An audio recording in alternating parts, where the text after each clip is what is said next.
यार मेरा वीडियो करना। नमस्ते नमस्कार प्रणाम। तो ये भोजपुरिया भैया लोग के हम भोजपुरी गायक अवधेश प्रेमी टूर फर्जून राजा रवा लोगन तमाम भोजपुरिया श्रोता के बतावत नहीं कि आज हम शूटिंग पाइल बनी हमार होली के शूट चलता।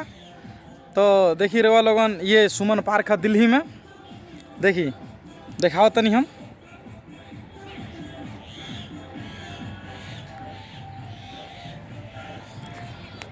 हाँ तो हमार सब गाना दीप म्यूजिक से आई रेगुलर, अब रेगुलर ऑडियो वीडियो हर गाना चढ़े वाला बा दीप म्यूजिक से। तो रउआ लोगन दीप म्यूजिक के सब्सक्राइब करी, गाना के लाइक करी, कमेंट करी और कमेंट करके बताई कि गाना कैसन लागल। चलिए अभी विकी राज के शूट हो रहा बा, हम दिखा रहा बानी विकी राज के शूटिंग।